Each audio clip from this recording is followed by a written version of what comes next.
Hello, friends. Pastor Eric here, Flexible Faith Network, and we are so proud to be a part of the TwFP family.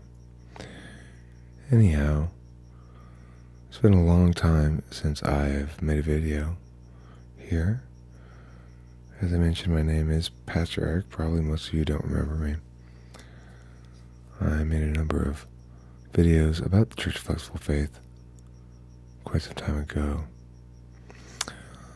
The Church of Flexible Faith is a project in which I, Pastor Eric, spread the gospel. What is the gospel, Eric? Well, it's the gospel of gospels, one might say.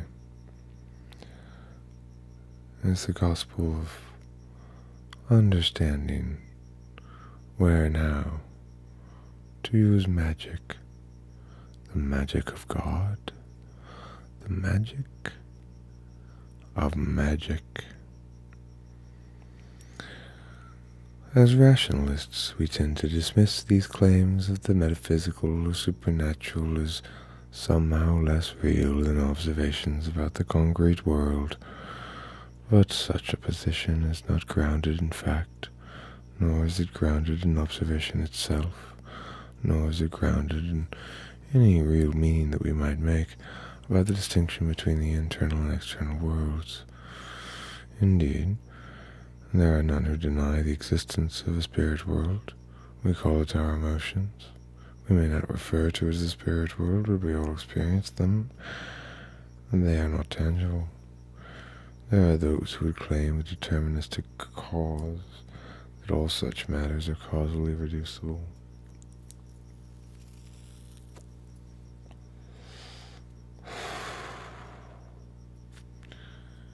To engage in such a claim is to be wrong. But under what framework, Pastor Eric? This is our psalm. How to manage the two realities that appear paradoxical.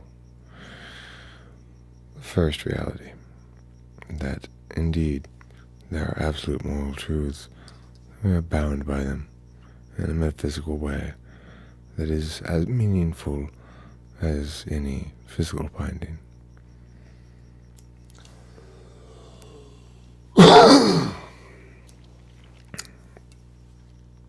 One might say also about this first claim,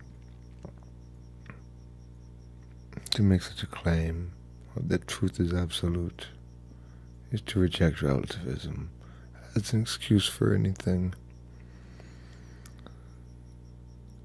It's not okay to refuse to determine a moral issue on the grounds that others might believe differently, and therefore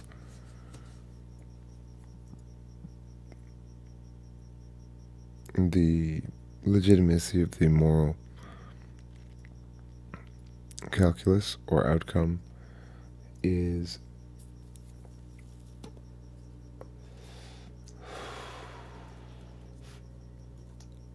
reduced.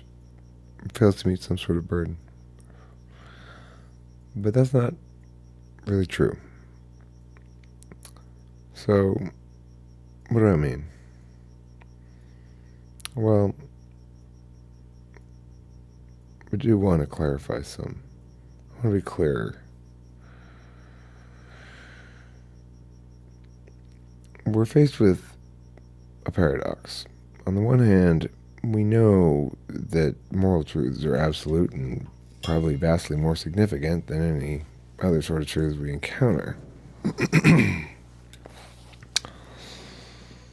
Specifically, we might have some sort of mathematical truth, and it might have significance in some sort of engineering capacity, but most of the time it's going to be referred to, it'll be in an abstraction that's not necessarily particularly significant.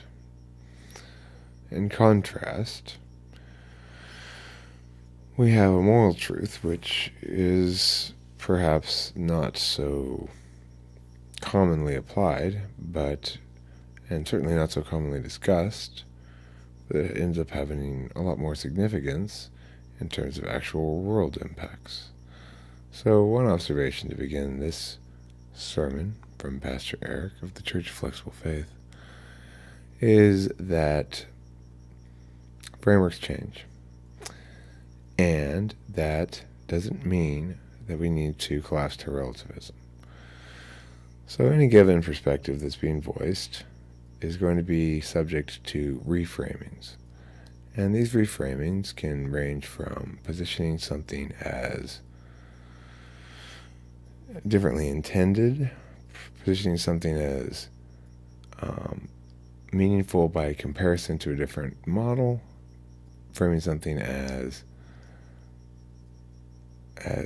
where it falls in the argument chain, beginning, middle, or end. There's a lot of different ways that people can frame things differently, and each of those different framings reflects a different set of values. The thing is, as humans, we've generated a lot of narratives to explain and justify the many varied values that we express as people. So that means, from one way of looking at it, that we value effectiveness, and so we've got aphorisms or old sayings or pieces of wisdom or narratives or words in general defending effectiveness and supporting it as an admirable value. So too with consistency, so too with harmony, so too with exploration and creativity, so too with simple truths that are common sense and stuff like that. So too with valuing how we feel. And these different manners of valuing our life experiences, then the words that we use to describe them, as justify them and such, end up forming into broad frameworks that may or may not pivot around some central notion or aphorism as a starting point, some of which are more logically consistent than others, depending on the nature of the value and those advocating it. So since different people value different things, and those values tend to come in sets that are strongly correlated, so that if you value strongly, for example, liberty, you can deduce a lot of other values from the fact that that's the case. Regardless, the fact that we have these different values and they play out in different combinations, the fact that societies have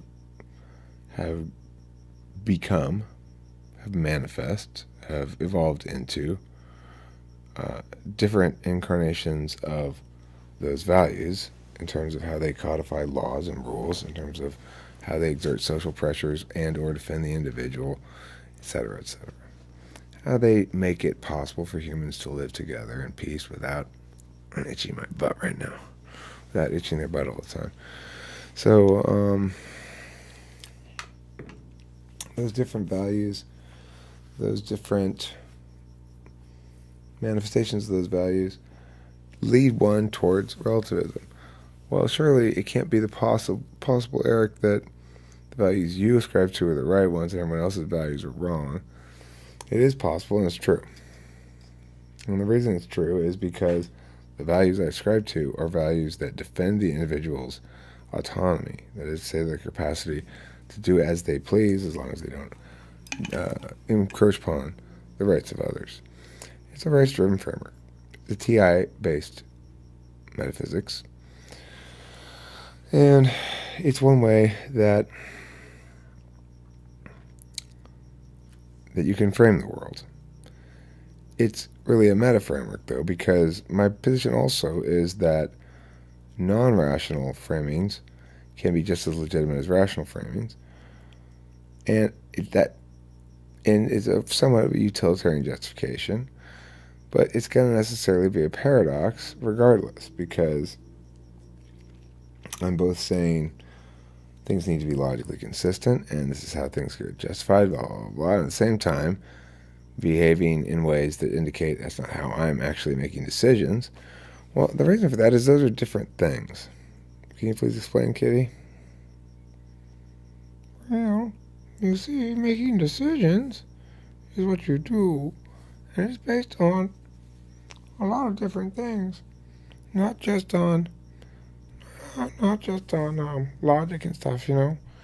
Like you don't. Oh, bye. Okay, well, thanks, Kitty. You did a good job while you lasted. Yeah, decisions are different from justifications. So just because I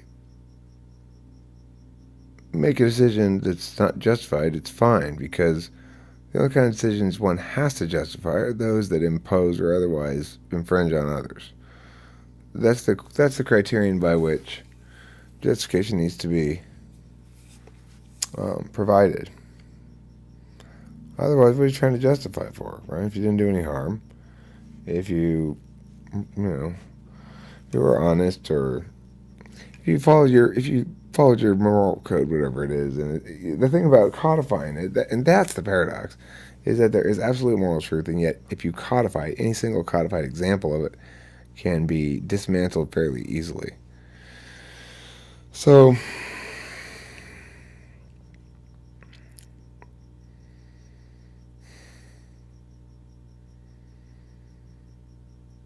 what do we take from this? What's the point of it?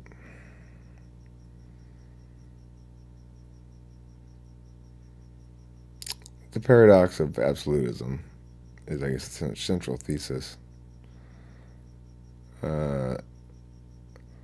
Yes, there are absolute moral truths. Yes, they are absolute. Can I name any of them? Well, the reason I say they're absolute, is because in any given situation, there is a right answer to the moral calculus on it. Was somebody guilty of moral failing in some sense, or not? That can be calculated quite precisely. But what can't really be done is provide a rule as a guide for future behavior, because the rule would have to have so many exceptions and so complicated. Because life doesn't really. I mean, you can't provide a guide for future behavior in any super specific instance.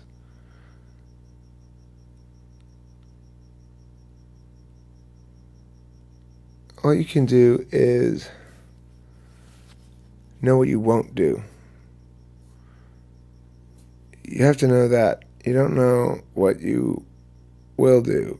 You can't have a set of rules that says, I won't ever be bad, right? Or I'll only do good things. You have to have rules that are specific about what you won't do, that provide a meaningful standard. Like the deontological principle. I won't use others as a means to an end. Treat them as an end in themselves. It doesn't mean you can't have relationships of utility with people, though.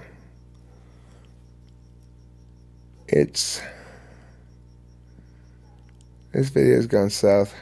I gotta nix it. I mean, the raw video is the raw video, whatever, but I gotta start this over if I'm gonna make this into an uploaded video.